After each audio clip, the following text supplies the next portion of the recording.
전능하사 천지를 만드신 하나님 아버지를 내가 믿사오며 그 외아들 우리 주 예수 그리스도를 믿사오니 이는 성령으로 잉태하사 동정녀 마리아에게 나시고 본디오 빌라도에게 고난을 받으사 십자가에 못 박혀 죽으시고 장사한 지 사흘 만에 죽은 자 가운데서 다시 살아나시며 하늘에 오르사 전능하신 하나님 우편에 앉아 계시다가 저리로서 산 자와 죽은 자를 심판하러 오시리라. 성령을 믿사오며 거룩한 공회와 성도가 서로 교통하는 것과 죄를 사하여 주시는 것과 몸이 다시 사는 것과 영원히 사는 것을 믿사옵나이다. 아멘. 이 시간 370장 찬송하시겠습니다.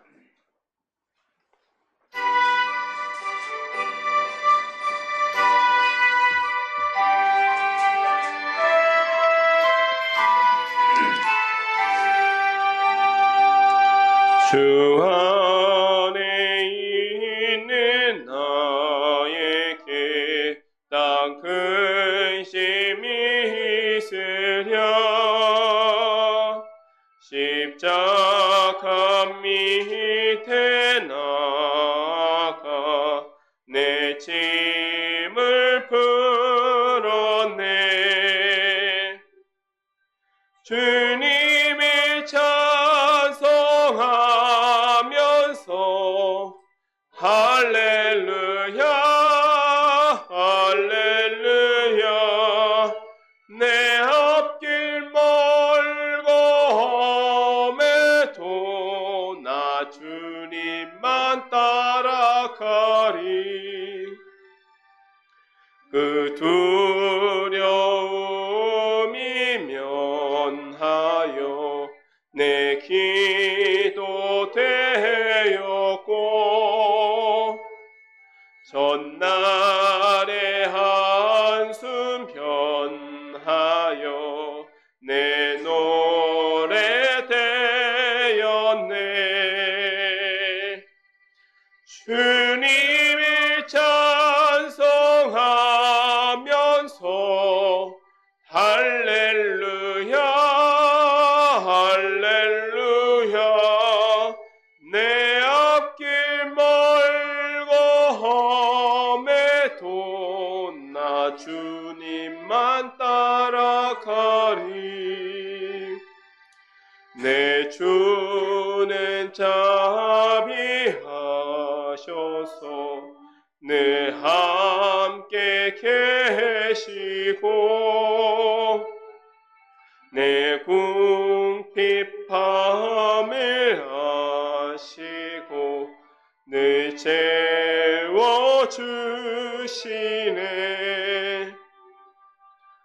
주님을 찬송하면서 할렐루야 할렐루야. 내 앞길 멀고 험해도 나 주님만 따라가리. 내 주와 맺은 언약은 영불변하시니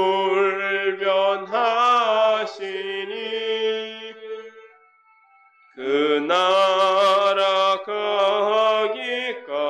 가기까지는 늘 보호하시네. 주님을 찬송하면서 할렐루야 할렐루야.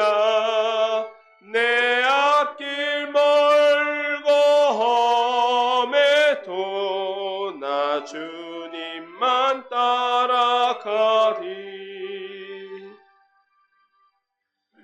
아멘. 제가 기도하겠습니다. 거룩하신 아버지 하나님, 언제나 우리에게 은혜와 사랑을 베풀어 주시니 감사를 드립니다.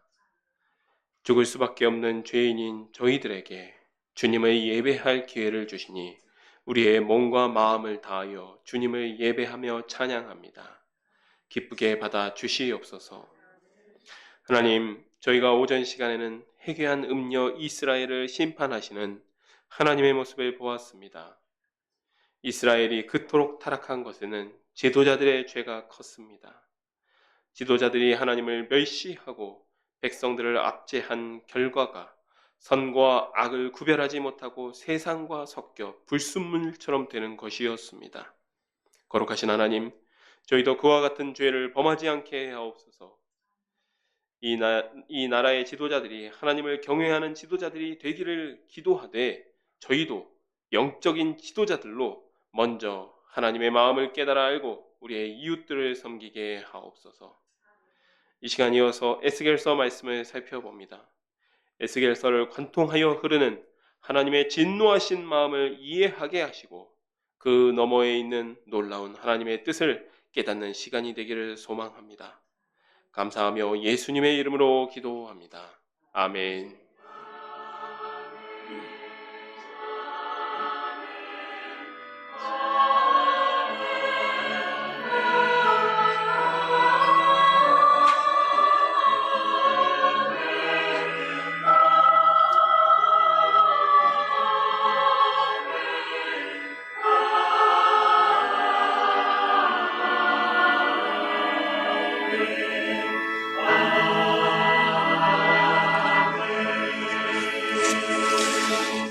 아멘.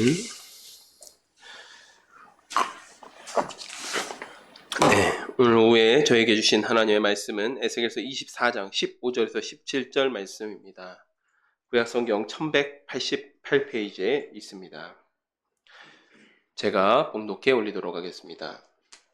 여호와의 말씀이 또 내게 임하여 이르시되 인자야, 내가 내 눈에 기뻐하는 것을 한번 쳐서 빼앗으리니 너는 슬퍼하거나 울거나 눈물을 흘리거나 하지 말며 죽은 자들을 위하여 슬퍼하지 말고 조용히 탄식하며 수건으로 머리를 동이고 발에 신을 신고 입술을 가리지 말고 사람이 조상집에서 먹는 음식물을 먹지 말라 하신지라. 아멘. 저희가 오전에는 이스라엘 지도자들의 죄로 타락한 이스라엘에게 최후의 선고를 하시는 하나님의 모습을 보았습니다. 이 지도자들은 하나님의 율법을 멸시했고 백성들을 압제했습니다. 이스라엘 족속은 창녀보다도 더 음란한 모습으로 하나님을 배신했습니다. 결국 하나님의 책망을 받고 이스라엘이 쇠했지만 끝까지 하나님을 찾기보다 이방 나라와 또 우상을 의지하는 모습을 보입니다. 이에 예루살렘이 바벨론 군대에 포위된 그날에 하나님께서 에스겔에게 계시를 주셔서 예루살렘 고관의 교만을 꾸짖으시며 남은 백성들에게 경고하게 하십니다. 그러나 하나님의 첫사랑이었던 이스라엘의 멸망은 하나님께도 굉장히 고통스럽고도 슬픈 일이었습니다. 그래서 하나님의 마음을 알아주는 그 당시에 거의 유일한 사람 에스겔에게 하나님의 마음에 공감할 수밖에 없는 그런 계시를 주십니다. 24장 15절부터 다시 한번 읽도록 하겠습니다.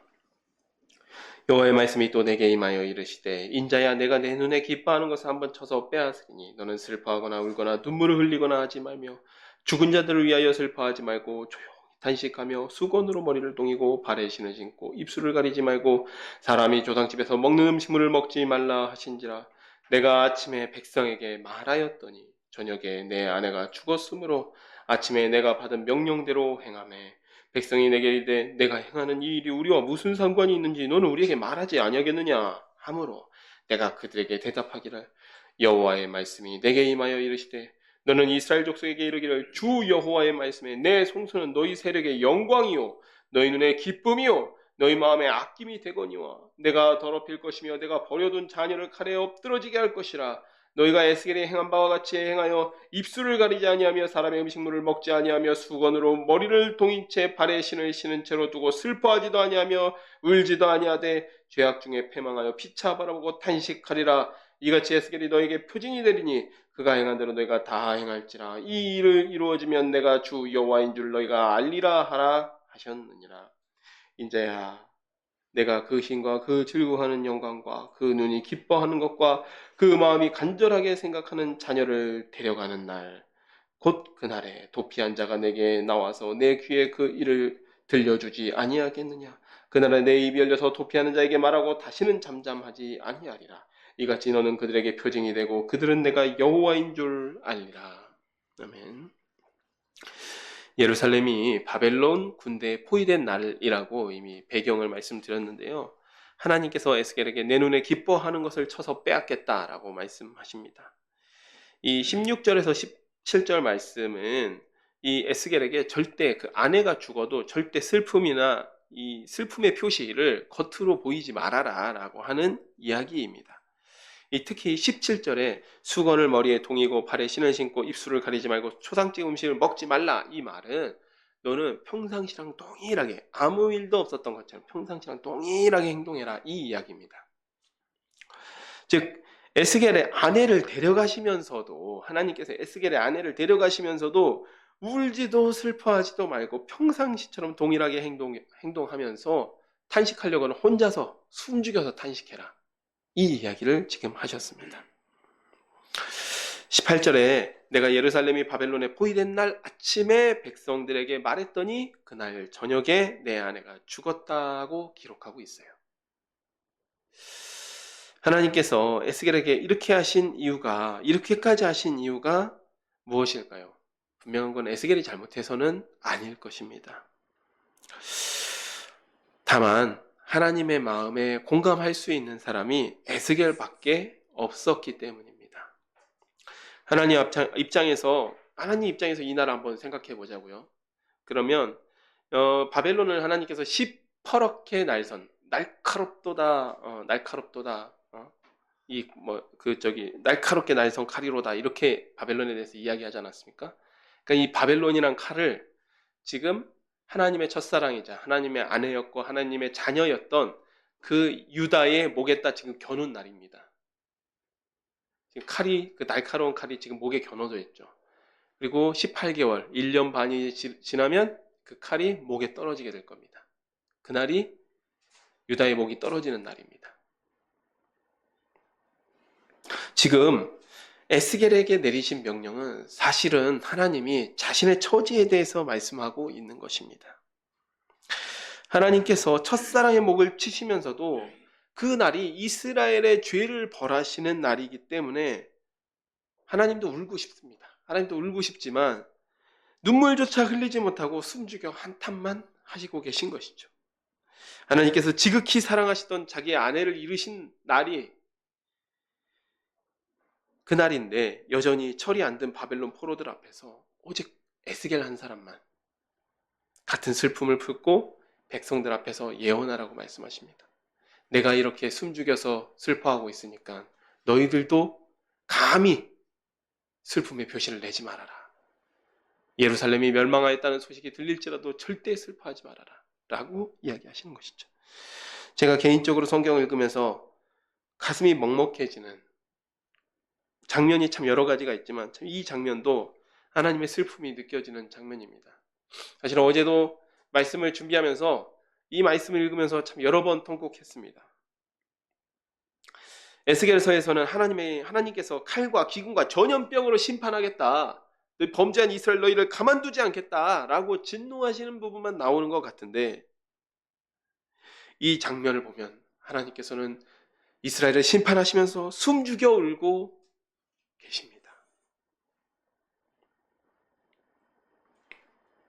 하나님께서 혹여나 슬퍼하시는 표시를 내시면 이스라엘이 금세 방자하여져서 하나님의 이 심판이 의미가 없어질 수 있기 때문에 겉으로는 진노하시면서 이스라엘을 아끼지 않으시고 심판하시지만 마음속으로 깊이 숨죽여 울고 계시는 것이죠. 악인이 멸망하는 것조차 기뻐하지 않으시는 분이 하나님이신데 어찌 자기 아내, 자기의 자녀된 백성을 심판하시면서 당신의 손으로 멸망시키시면서 숨죽여 울지 않으시겠습니까? 샤론의 가족 여러분, 우리 샤론의 가족들은 성경에 기록된 글자 혹은 지식만 읽는 것이 아니라 이처럼 그 성경의 글자 안에 살아 숨쉬고 있는 하나님의 마음을 헤아릴 수 있는 여러분이 되시기를 축복하겠습니다.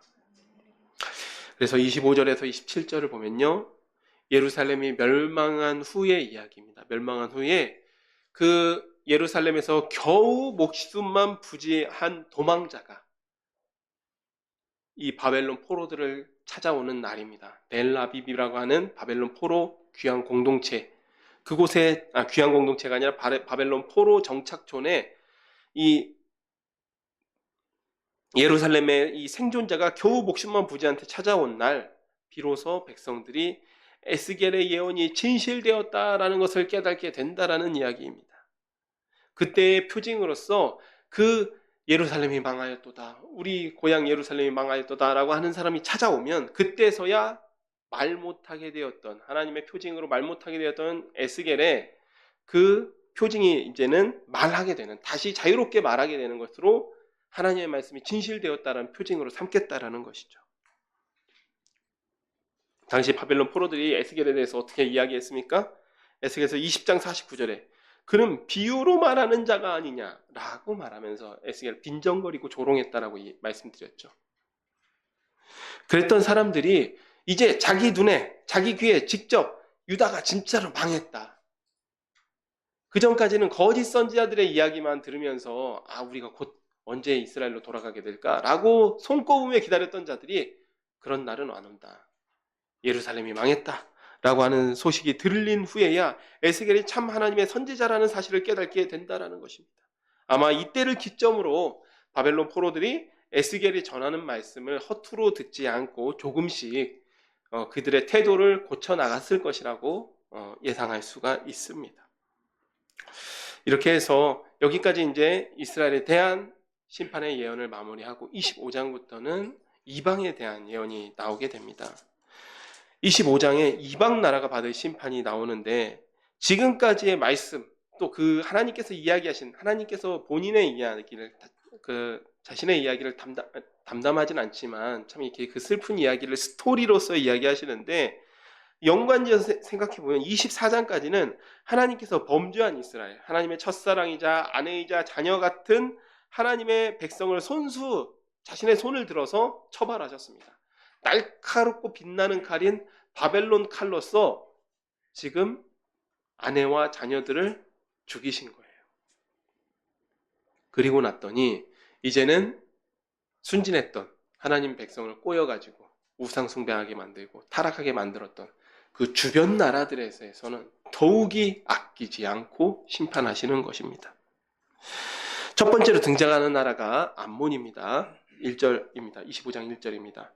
여호와의 말씀이 또 내게 임하여 이르시되 인자야 내 얼굴을 암몬 족속에게 돌리고 그들에게 예언하라. 너는 암몬 족속에게 이르기를 너희는 주 여호와의 말씀을 들을지어다. 주 여호와께서 이같이 말씀하셨느니라. 내 성소가 더럽힘을 받을 때에 내가 그것에 관하여, 이스라엘 땅이 황폐할 때에 내가 그것에 관하여, 유다 족속이 사로잡힐 때에 내가 그들에게 대하여 이르기를 아하 좋다 하였도다. 그러므로 내가 너를 동방 사람에게 기업으로 넘겨주리니 그들이 내 가운데에 진을 치며 내 가운데에 그 거처를 베풀며 내 열매를 먹으며 내 저절을 맞을지라. 내가 랍바를 낙타의 우리로 만들며 암몬 족속의 땅을 양떼가 눕는 곳으로 삼은즉 내가 주 여호와인 줄 너희가 알리라. 주 여호와께서 이같이 말씀하셨느니라. 내가 이스라엘 땅에 대하여 손뼉을 치며 발을 구르며 마음을 다하여 멸시하며 즐거워하였나니, 그런즉 내가 손을 내 위에 펴서 너를 다른 민족에게 넘겨주어 노략을 당하게 하며 너를 만민 중에서 끊어버리며 너를 여러 나라 가운데에서 패망하게 하여 멸하리니 내가 주 여호와인 줄 너희가 알리라 하셨다 하라. 이 암몬은 암몬에 대한 예언인데요. 암몬은 21장에 이 바벨론 군대가 이스라엘을 침략하기 위해서 침공 계획을 세울 때에 이런 내용이 있었습니다. 느부갓네살 왕이 암몬 자손의 랍바로 가는 길과 유다 자손의 예루살렘으로 가는 길 중에 점괘, 그러니까 신탁을 받기 위해서 점을 칩니다. 그렇게 해서 예루살렘으로 가는 점괘를 얻었도다 라고 하는 말을 하나님께서 에스겔을 통해서 전해주시죠. 이스라엘 백성에게. 그러니까 심판이 임박했다는 겁니다. 그 얘기는 다시 거꾸로 풀어보면 이 바벨론 입장에서는 예루살렘이나 랍바나 둘 다 순서의 문제이지 둘 다 이제 공격해야 되는 입장입니다. 둘 다 공격해야 되는 입장이죠.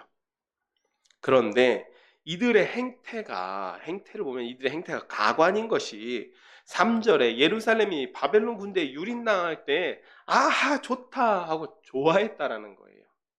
근데 이런 모습을 우리가 좀 생각해 봤으면 좋겠는데, 예를 들어서요.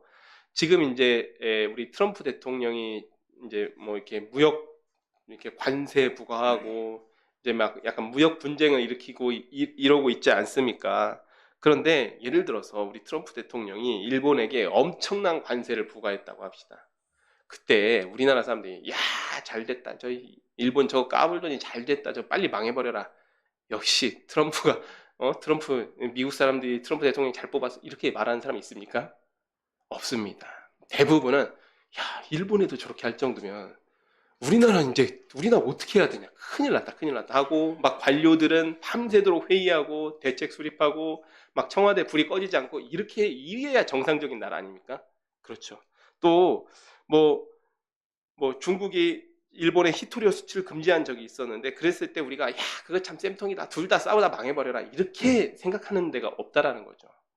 다 우리나라에 미칠 영향을 걱정한다라는 거죠. 근데 암몬 자손 같은 경우에는 정말 어리석게도 바로 요단강 건너가면 예루살렘입니다. 바로 지척에 지금 예루살렘이 바벨론 군대에 포위되어서 예루살렘이 함락되는 그날 좋아하고 있었다라는 거예요. 예루살렘 망한다고 좋아하고 있었대요. 그야말로 강 건너 불구경한 한 거죠. 어리석고도 악한 일입니다. 금세 그 불이 강을 건너와서 자기 집을 살을 건데 그걸 알지 못하고 불구경하면서 좋아하고 있었습니다. 결국 그 결과가 4절에 동방 사람에게 기업으로 넘겨주게 됩니다. 암몬 자손의 수도 라빠가 동방 사람에게 넘겨주게 됩니다. 여기서 동방 사람 두 가지 가능성인데 가장 먼저로는 이제 바벨론일 수가 있습니다. 일단은 바벨론 군대가 와서 암몬을 멸망시켰기 때문입니다. 또 다른 하나는 일반적으로 성경에서 동방 사람이라고 하면 보통 미디안을 이야기합니다.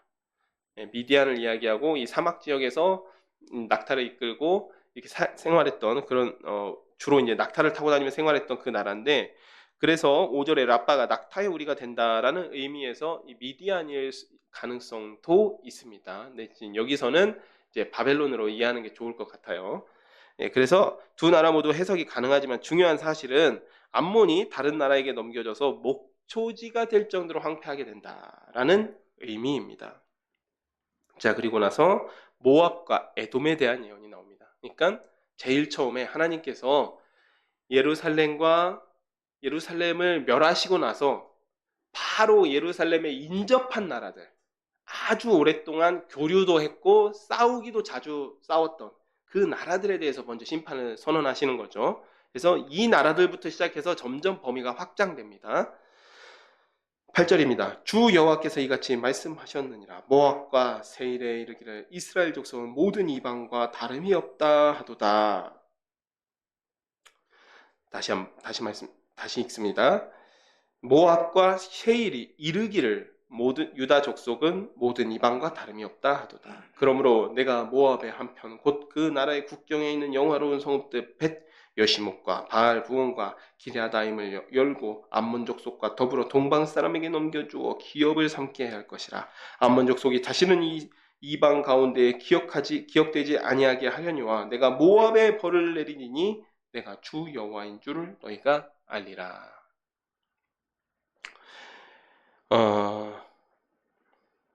모압 같은 경우는요. 여기 모압은 8절을 보면요. 이게 무슨 말이냐면 예루살렘이 함락되는 모습을 보고 이들이 조롱을 하는데 이들이 조롱한 내용이 야, 이스라엘 너희도 뭐 다른 나라랑 똑같네 라고 조롱했다는 겁니다.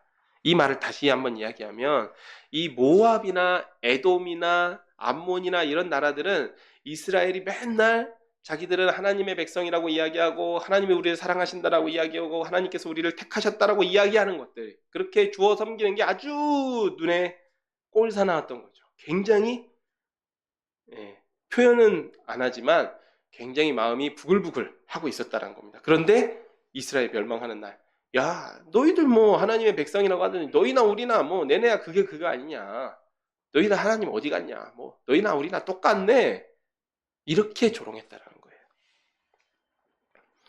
특히 이 9절에 나오는 지명들이 있지 않습니까? 9절에 벳 여시못, 바알본, 기랴다임, 이 지명들이 사실 모압의 국경을 이야기하는데 모압 국경 지방에 있었던 도시들인데 이 도시들은 사실은 원래 르우벤 지파의 땅이었습니다. 근데 르우벤 지파가 언제 멸망하죠? 르우벤 지파가 언제 멸망했는지는 모르지만 하지만 BC 722년 북이스라엘이 멸망할 때 사실 이 르우벤 지파의 땅도 그 혼란기에 모압 자손에게 넘어가 버렸습니다. 모압 자손이 이 르우벤 지파의 땅을 지금 차지하고 있는 겁니다. 원래 요단강 동편에 있었던 두 지파 반이 있었죠. 예. 근데 그 틈을 타서 이 모압 군대가 와서 이때를 지금 점령하고 있는 거죠. 그래서 지금 루벤 지파의 땅을 점령하고 있는 그 영화로운 성읍도 결국엔 다 넘어가게 될 것이다. 누구에게? 동방 사람의 손에 다 넘어가게 될 것이다. 라고 말씀하고 있는 것입니다. 자, 이제 오늘 살펴볼 마지막 이방 나라는 에돔과 블레셋입니다. 12절부터 보도록 하겠습니다. 주 여호와께서 이같이 말씀하셨느니라. 에돔이 유다 족속을 쳐서 원수를 갚았고 원수를 갚음으로 심히 범죄하였도다. 그러므로 주 여호와께서 이같이 말씀하셨느니라. 내가 내 손을 에돔 위에 펴서 사람과 짐승을 그 가운데서 끊어 대만에서부터 황폐하게 하리니 드단까지 칼에 엎드려지리라. 내가 내 백성 이스라엘의 손으로 내 원수를 에돔에게 갚으리니 그들이 내 진노와 분노를 따라 에돔에 행한즉 내가 원수를 갚음인 줄 에돔이 알리라. 주 여호와의 말씀이니라. 주 여호와께서 이같이 말씀하셨느니라. 블레셋 사람이 옛날부터 미워하여 멸시하는 마음으로 원수를 갚아 진멸하고자 하였도다. 그러므로 주 여호와께서 이같이 말씀하셨느니라. 내가 블레셋 사람 위에 손을 펴서 그렛 사람을 끊으며 해변에 남은 자를 진멸하되 분노의 책벌로 내 원수를 그들에게 크게 갚으리라. 내가 그들에게 원수를 갚은즉 내가 여호와인 줄을 그들이 알리라 하시니라. 여기 그렛 사람이란 뜻은 좀 한번 설명드린 적이 있는데 크레타입니다. 그렛이 크레타예요. 우리 크레타 섬이 블레셋 민족의 원래 발원지로 추정되는 곳입니다. 그러니까 블레셋 민족이 크레타 섬 출신이라는 거죠. 크레타 섬에서 건너온 사람, 팔레스타인 땅으로 건너온 사람들이 주로 해변가에 이제 무리를 짓고 살았던 게 블레셋입니다. 그래서 이제 그렛 사람을 끊겠다라는 말씀이 그래서 나오는 것입니다. 이 12절부터 17절까지는 에돔과 블레셋에 대한 예언입니다. 이 에돔 같은 경우는 이 12절 이후에 이스라엘이 멸망할 때 자기들은 원수를 갚았다라고 이야기하는데 사실은 이 유다와 굉장히 좀 이 분쟁이 많았던 민족입니다. 그러니까 하나님께서 이렇게 말씀하시는 거죠. 에돔이 유다의 이스라엘의 유다 족속을 쳐서 원수를 갚았다. 그런데 그것이 그에게 죄가 되었다라고 이야기하시는 것이죠. 근데 이 말이 무슨 말이냐면 이 에스겔서에서는 다 언급되지 않습니다. 그런데 저희가 이미 살펴보았던 오바댜서에 기억이 나시겠지만 예루살렘이 함락되고 나서 에돔 사람들의 행동이 뭐였냐면 에돔 사람들이 예루살렘이 함락됐을 때 바벨론 군대의 손을 보태서 예루살렘을 약탈했다라고 기록하고 있습니다. 형제의 나라인데 형제의 나라가 망하는 것을 보고도 거기에 손을 보태서 약탈까지 했으니까 그 죄가 큰 것이죠. 15절 이하는 이 블레셋에 대한 이야기입니다. 블레셋에 대한 이야기인데 블레셋은 이스라엘과 굉장히 전통적인 적성국가였죠. 적성국가였습니다. 이스라엘 역사를 살펴보면요. 이 사사시대에는 블레셋이 더 강성했습니다. 그래서 실제로 해변가 땅을 받고도 쫓겨난 민족들도 있었죠. 그리고 족속도 있었고 또 사울 시대 같은 경우에도 이 왕정 시대 초창기죠. 왕정 시대 초반만 하더라도 이 블레셋을 압도하지 못했습니다. 그리고 사울 같은 경우도 마지막에 블레셋과의 전쟁에서 전사하죠. 그러니까 사실 그때까지도 이 세력 면에서 만만치 않았습니다. 블레셋이. 그러다가 이제 이 이스라엘이 블레셋을 조금씩 제압하기 시작했던 것이 다윗과 솔로몬 시대, 이스라엘이 최전성기에 들어가서 이 블레셋이라는 나라를 이제 제압하기 시작했습니다. 그만큼 굉장히 오래된 적국이었고 또 이스라엘이 그러니까 다윗과 솔로몬 시대처럼 강성할 때는 이 블레셋이랑 큰 분쟁이 없는데 이스라엘이 좀 약해지잖아요. 블레셋 사람들이 그새를 와가지고 약탈하고 또 전쟁을 일으키고 막 분쟁을 일으키고 이랬던 나라가 블레셋이었습니다. 또 우리가 잘 모르는 사실 중에 하나가, 우리가 일반적으로 지금 이스라엘 땅 있는 지역을 팔레스타인 땅이라고 하지 않습니까? 이 팔레스타인이라는 지명이 블레셋에서 왔습니다. 예, 그래서 블레셋을 영어로 이제 필리스틴이라고 하거든요. 필리스틴스. 근데 이 블레셋 이 민족명이 팔레스타인 땅, 이 블레셋인들이 살던 땅이다 해서 팔레스타인이라는 의미가 된 것이, 이름이 된 것입니다. 오랜 시간 이처럼 원수처럼 지내온 나라였기 때문에 하나님께서 이 분노의 책벌로 원수를 갚으시겠다라고 이야기하시는 것이죠. 이스라엘을 지금 우리가 이스라엘 지도를 생각해 보면 이스라엘을 지금 둘러싼 나라들이 다 지금 하나님께 심판받고 있습니다. 가장 가까이 붙어 있었던 나라들이 다 심판받는 것이죠. 사랑하는 샬롬의 가족 여러분, 오늘 본문을 보면요, 하나님의 진노와 슬픔이라는 감정이 동시에 드러납니다. 동시에 드러나고 있어요. 하나님께서 예루살렘이 포위되는 것을 기점으로 하여서요, 불같이 화를 내시면서 심판하시는 말씀, 하나님 마음 한켠에는 깊은 슬픔이 자리하고 있습니다. 하나님의 손으로 하나님의 첫사랑을 치는 것이기 때문에 하나님께서 슬퍼하시는 것이죠. 다만 공의로운 하나님이시기 때문에, 공의롭다라는 것이 무엇입니까? 죄를 지었으면, 하나님께서 정하신 그 율법을 어겼으면 벌을 받는 게 공의로운 거 아닙니까? 하나님의 그 율법을 잘 지킨 자는 상을 받고 그 율법을 지키지 않는 자는 벌을 받는 게 하나님의 공의입니다. 공의로운 하나님이시기 때문에 벌을 내리시는 동안, 징계하시는 동안, 심판하시는 동안 그 슬픔을 표현하지를 못하시는 겁니다. 그래서 그저 하나님의 마음을 헤아리는 에스겔을 통해서 하나님의 슬픔을 표현하십니다. 또 그에 대한 반작용으로서 자기 손으로 자기 아내를 치는 그 슬픔에 대한 반작용으로 이스라엘을 꿰어서 우상숭배에 빠지게 한 나쁜 이웃, 기분 나쁜 이웃들이었던 이방을 향해서 아낌없이 또 진노를 쏟으시는 것이죠. 그들은 이스라엘을 타락시켰을 뿐만 아니라 이스라엘의 멸망을 기뻐한 죄를 지었습니다. 이는 악인의 멸망조차 기뻐하지 않으시는 하나님의 분노를 일으키기에 충분한 일이었습니다. 사랑하는 여러분, 하나님은 악인이 멸망하시는 것을 기뻐하지 않으시면서 그가 회개하기를 기다리십니다. 그러한 사실을 모르고 멋대로 하나님을 오해하고 재단한 것이 우리의 모습인 것 같습니다. 그 당시 모두가 하나님을 오해하고 있었습니다.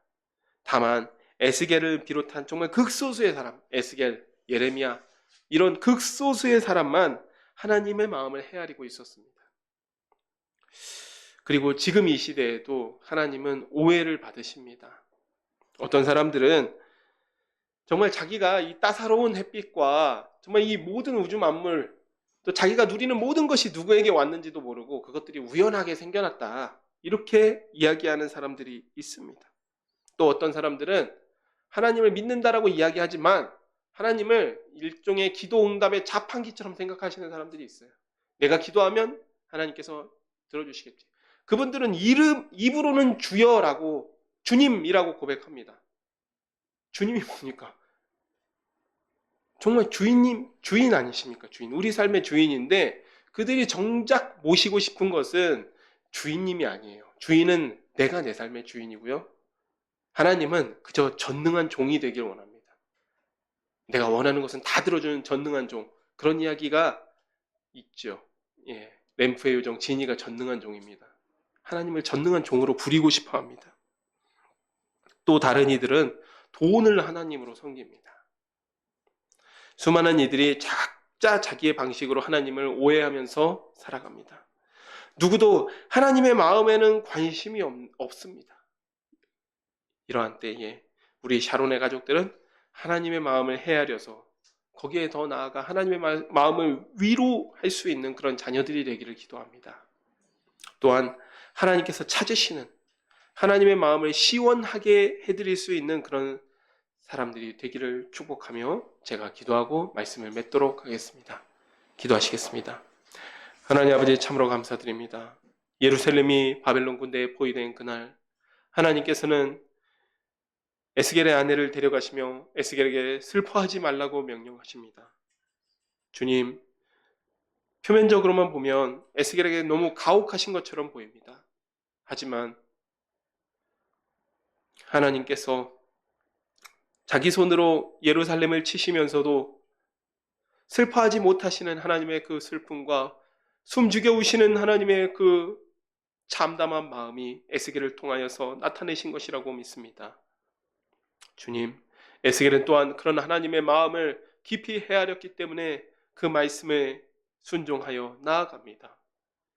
주님, 이 시간, 이 시대에도 많은 사람들이 하나님을 오해하며 하나님의 그 본 뜻에는 관심이 없이 자신들의 욕망, 자신들의 탐심만을 하나님께 투영하며 살아갑니다. 그러나 우리 샤론의 가족들은 에스겔처럼 하나님의 마음을 헤아리고 하나님의 마음을 위로할 수 있는 이들이 되기를 소원합니다. 주님, 우리가 하나님의 마음과 하나님의 뜻을 이루어드리는 삶을 살게 하여 주옵소서. 예수님의 이름으로 기도드렸습니다. 아멘. 네, 이 시간 54장 찬송하신 후에 주기도문으로 예배를 마치도록 하겠습니다.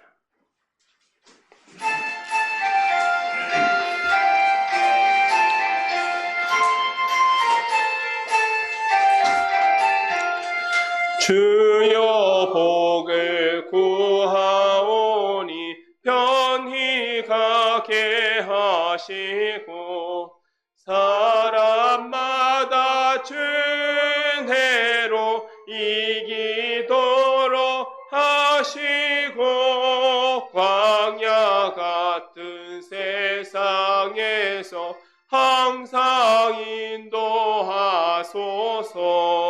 주의 복된 말씀 듣고 무한 감사합니다. 구원받은 주의 성도 열매 맺게 하시며 하나님이 우리 함께 항상 계시옵소서. 아멘. 하늘에 계신 우리 아버지여, 이름이 거룩히 여김을 받으시오며 나라가 임하시오며 뜻이 하늘에서 이루어진 것 같이 땅에서도 이루어지이다. 오늘 우리에게 일용할 양식을 주시옵고 우리가 우리에게 죄 지은 자를 사하여 준 것 같이 우리의 죄를 사하여 주시옵고 우리를 시험에 들게 하지 마시옵고 다만 악에서 구하시옵소서. 대개 나라와 권세와 영광이 아버지께 영원히 있사옵나이다. 아멘.